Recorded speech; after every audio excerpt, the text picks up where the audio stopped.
Welcome to the class. Today we are going to discuss figures of speech in language. Figures of speech is a literary device which helps us make our language more impactful, which makes us sound more prepared, which makes us sound like we have good and effective control over language, also in the sense of using language as a medium to say more than what we want to say or less than what we want to say.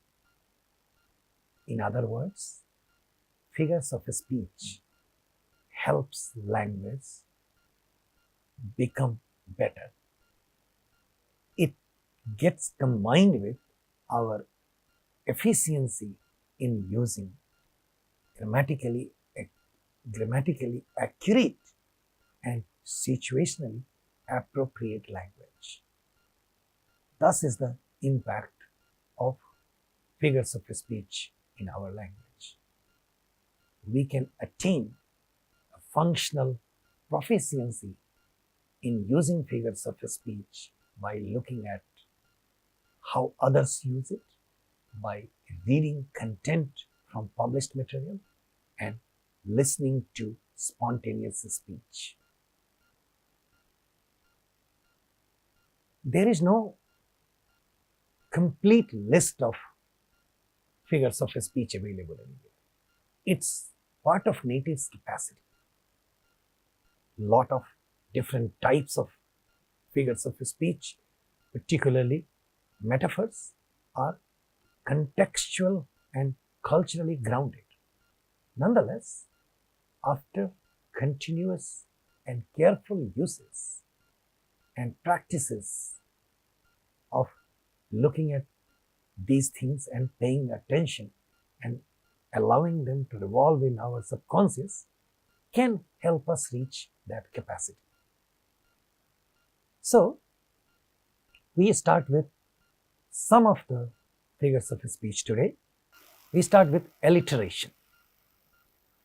As you know, and as I mentioned before, please keep in mind, all figures of speeches are literary devices. They are native's capacity. Native speakers of English can use them more effectively, effortlessly. But we can also reach that effortless point by paying attention to it. We're paying attention to different components. And to help you pay careful attention to these, we are going to list a few of them and describe what they do and how they work in the language. So we start with alliteration. It's right there on your screen. Pause for a moment, look at it, try to learn it carefully, and then move further. This is not something that you will get right away. Take a note of that. Underline this. And then, when you pause, look at it, practice, a lot of times you realize we know many of them. We use many of them. So all we need to do is to pay attention to them. So, what is alliteration? It is the play of few sounds.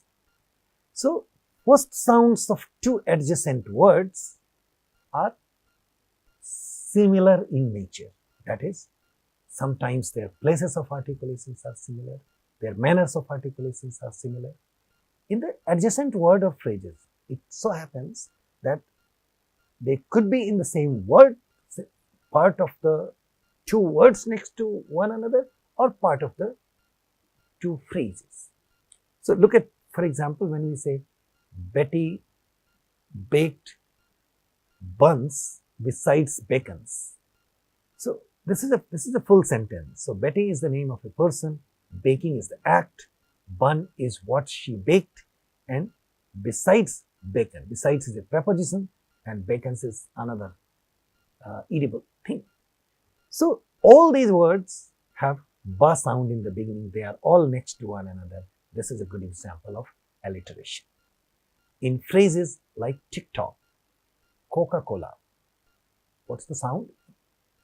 What are the two sounds similar or the same in the beginning of the two words? Ka and ka in Coca-Cola, ta and ta in TikTok, pa and pa in paper, pa and pa in Peppa Pig, ka and ka in a phrase like Kit Kat. So you can see these things, and as you know, this is a literary device, and you often hear people using these things, and when you know about it, you are better prepared to pay attention to them. This is the time when you need to recall certain things that you have learned before, to bring them in and see how they assimilate together to create better impact. For example, PayPal. PayPal. Are these two sounds pa, or are they aspirated sounds? Peppa Pig. Which one is aspirated and which one is not? Or are they both aspirated? Kit Kat. These are monosyllabic words. The first sound is a velar stop or a labial stop. You need to check whether they are aspirated sounds or not. More than that, you can listen to others speak and figure them out. And paying attention to these nuances are really impactful, are really going to make us sound better. So, at this moment, we are going to focus on figures of speech, and you just saw what and how alliteration works. There are different types of alliterations, and just to give you a little bit nuanced details of it, there are at least three types. They are called assonance, consonance, and sibilants. So, when two vowel sounds are at the play, they are called assonance. When two consonant sounds are at play, they are called consonants. And when two sa sounds, sa or sha, when these two sounds are at play, they are called sibilants. The reason being, they are called sibilant sounds. So, we can use the same cover term, alliteration, for all of them, but it helps to know alliteration is also of at least three different types. So, you also know that when consonance occurs at the end of the two or more words, so these repetitions may also happen at the end of the word, then they form a rhythmic structure. So by paying attention to these things, poets create the desired impact they want, and therefore it requires careful selection of words by poets. Not all the words will fit in creating rhythmic structure. Now, you may wonder, why do I need to know about rhythmic structure while learning to speak? You are absolutely right, you don't need to. But knowing these things, knowing how rhythmic structure or alliterative structure in speech, what they are and how they are used, a good glance of it in your subconscious can keep you prepared to use them properly, appropriately in your speech and writing. That makes you good prepared with total control of the language. And that's the reason why we need to know these things. So look at some of the examples and figure it out for yourself. What is consonance, what is assonance, and what is sibilance. So when we have limited space or limited time in advertising or creating catchphrases or catchwords where people pay attention. These techniques are carefully used. They not only provide a lyrical effect, but also lyrical and rhythmic effect to become catchphrases. Just to add a footnote here, there may be several catchphrases from television commercials or newspaper commercials that you might remember even now. There may be certain types of TV commercials which were used before your generation. You might hear such things from other people. They acquire metaphorical references in our language, and people often use them. Such is the power of these devices. So look at this. So Jack and Jill went up the hill. What kind of alliterative device is this? Too cool for school. What kind of alliterative device is this? Chips and dips. Surf and turf. Look at them. We have put some of them in color, and some of them we have left just like that. And your job is to search for more in the text that you read at the time when you hear others. Also pay attention. Do people use them purposely, or is it part of their natural speech? You'll get to learn more about how to make your own language. Look at this one. She sells. This is a tongue twister, and these are carefully and purposefully made sibilants. She sells seashells on the seashore. Many of you may have known these things as tongue twister since long. Many of you may know these things more than the examples that we can give you now. Take a list of them, make a list of them, and look at how they are made and what the purpose is. And those efforts will have impact on how you use them in future for your own impact. Moving ahead, another important piece of literary device that is used as figure of speech more often than not is irony. In fact, irony, the word itself, is metaphorical. We use this word also as a device. We say things like, it's ironical to see these things. It's ironical to hear. We use this word, ironical or irony, with its literal meaning. What is irony? Look at it. It involves a funny or sad situation where the actual event could turn out to be in exact opposite way than what one expects. Not necessarily only funny or sad. Any event that turns out to be opposite of what was expected is called ironical. Hence, it involves a class in expected outcome, and that's how you get to know about irony. One can be creative in irony also, but for the time being, just understand only this much. So look at the example. My sister gets really scared at the sight of blood. There is nothing problematic so far. There are people who can get scared at the sight of blood. But when you say two things next to one another, my sister gets scared at the sight of blood and she is a nurse, this is an ironical situation.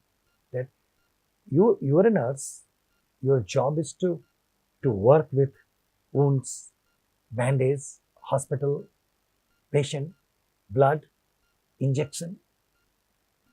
I'm not trying to define the job of a nurse, but you are getting scared of it. This creates an ironical situation. The snowball fight was rescheduled due to heavy snowfall. Ironical situation. I'm sure you can guess out of this thing. The proofreader wrote, I am committed to excellence. Look at this. There is an error in it, and the person who wrote this was a proofreader. That's an ironical thing. Meaning, as a proofreader, you are not probably supposed to make mistakes. But in your writing, if there are mistakes, and you are a proofreader, that creates an ironical situation. A policeman being scared of a gun, ironical situation.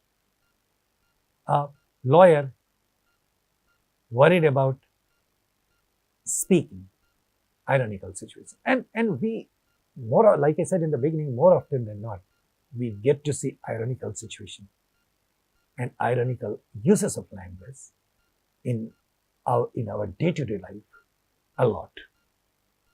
Again, merely paying attention to these things will help you learn these things better. Another one, I'm sure you must have heard about it as well, that's called pun. What is it? It's a device when we use a word in a way that has two meanings. Many a times we say so, we speak that way, or people speak. In fact, these are the devices which help us say something without saying so, or say something else by saying something else. So, and we also use this word as metaphor to make sure that people get the meaning, get both the meanings as well. So, in certain situations when we assume or we find people not getting the intended reading or both the readings, then we say either pun is not intended or pun is intended. So pun is a good rhetorical, good literary device to be used in regular speech as well. So look at the examples. So words could be similar in spelling or sounds as well. So can February March? No, but April May. Look at this. This is a sort of a pun. And you can look at more examples. You can create more examples. You can pay attention to more examples from your own contexts. But please do pay attention to the list of these devices that we are talking about. Juxtaposition. This is another device where two opposing ideas are placed next to one another in such a way that they highlight the differences or the similarities.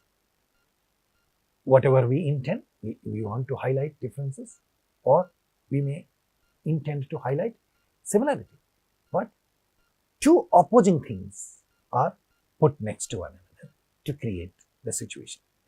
So you may see other devices like antithesis or oxymorons. They all fall under juxtaposition. They are not really types of juxtaposition, but they are similar in nature to juxtaposition. More important is to look at examples. So all is fair in love and war. This is two opposing ideas juxtapose one another to create certain meaning. War and love, completely two opposite things put next to one another. That's called juxtaposition. A living dead person, juxtaposition. You'll find more. We need to move. What is this one? So pun, juxtaposition, alliteration, these are simpler things that we pay attention to them or we find them more often than not. This part also we know very well. This is called Synecdoche. But we need to know about them in an underlined fashion.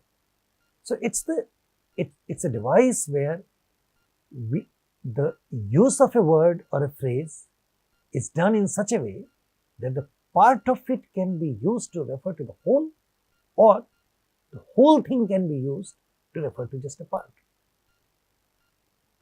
Please pay attention to this again.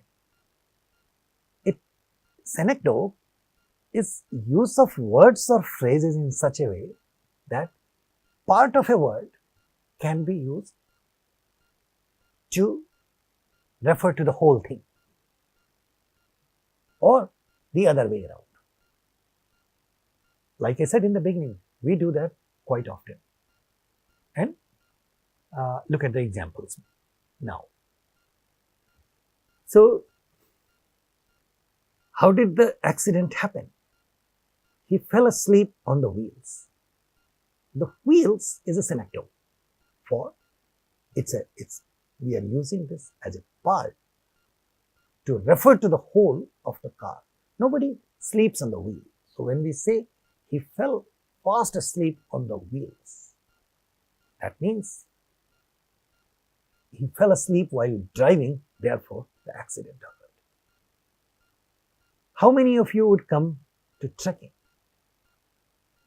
Can we have a head count? We use the word head count, which refers to counting people. Again, this is part to whole. Then you can look at more examples. When we say police, not the police of the entire city or the entire country, we use the word police, but we mean only part of it. So this is whole to part type of uses. Very simple, but worth paying attention to. Another one, Anaphora. This is the name of a literary device. There is another word, Anaphora, which is used for a particular type of reflexive pronouns, where we say things like a pronoun like himself or herself or themselves are reflexive pronouns, and the use of all of them as a grammatical device is called Anaphora. But in this case, we are using the word Anaphora as a literary device. That is, what type of literary device is that? It's a figure of speech that involves the technique of repetition, different from alliteration, or similar to alliteration, but it is repetition of word or sequence of words in the beginning of a clause, a phrase, or a related clause, or a relative clause. It is seen in again advertising and poetry a lot. So look at we are giving you two examples, one from slogan, which are used as instruction, and the other from poetry. And then you can take a note of this in terms of how repetition works. So stay home, stay safe. This is repetition of words like stay in both the phrases to create, that's how we use this device. Remember, the difference between alliteration and this one is, it's the use of the whole word. Alliteration is use of one sound. So in the second one, we see the use of and everywhere in this this piece of poem, The Wasteland by T.S. Eliot. So a woman drew her long black hair out tight and fiddled, whispered music on those strings, and bats with baby faces in the violet light, and so on. You can read. So the use of and, this is anaphoric as literary device. Next one is metonymy. It refers to the use of the name of one thing for another. So when we use, in other words, you can also say nicknames. So for example, when we say the Kiwis played well today, so we use Kiwi, its name of something else, to refer to something else, that is the entire team of New Zealand. It's referred to as Kiwis. like kangaroos is referred for Australian cricket team. Similarly, when we say the White House wished Diwali to Indians, that means the President of the United States wished Diwali. When we say New Delhi is quiet, or when we say, as you see our example here, the decision on this scheme has to be finalized by Delhi, we mean the government of India. So this is one a very productive device which is known as metonymy. Litotes is another literary device to refer to use of negative statement to say something positive. When we say filthy rich, so filthy is a negative word. We add it with rich. It does not remain negative, it means very rich. We say not bad. A way to use this device meaning good, not without truth. So another way of using a positive expression. What he said is not without truth. Another way of using it in the positive sense.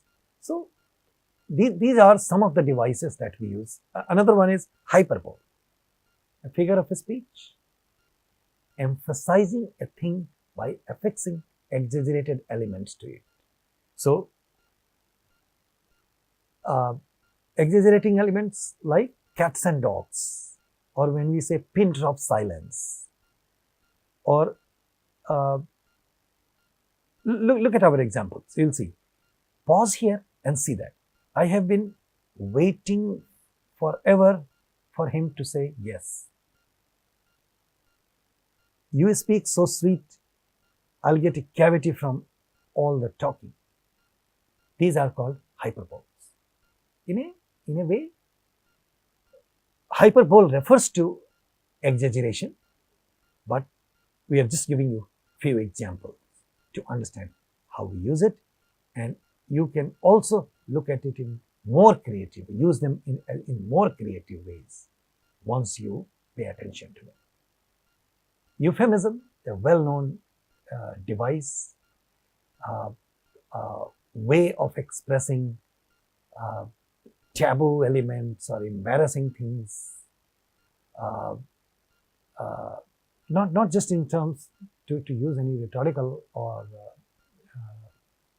rhetorical effect in the language, but a way to say taboo related stuff and embarrassing things in a particular way is known as euphemism. So saying something else, meaning something else, in other words. So when we don't want to say the word die and we use passed away, that is called euphemism. And also, like many other figures of speech, euphemism itself is used in metaphorical contexts. So when we say guest worker and not a daily wage worker or temporary worker, temporary worker sounds embarrassing, but if you use the euphemism for it, guest worker, that sounds little more civilized. Downsizing from firing people instead of firing people. So there are a lot of such examples. Well-fed instead of overweight, outspoken instead of being nasty or bossy, correctional facility in place of jail or prison, and so on. So the point is, I'll only repeat myself, that we have discussed a list of few technical devices that are mostly used, known as literary devices, but they can be very impactful if we use them in our speech or written language. For many of them, it's easy. That is, many of these things are natural and easier. For others, we need to pay attention to them. And slowly, when we get them in our language, by looking at it in a subconscious fashion, they make our language impactful. Please watch out. Hear it out carefully when you hear others. Pay attention to the uses of these devices when you read written texts. I am positive it will become easier. Thank you so much. See you next time with something new.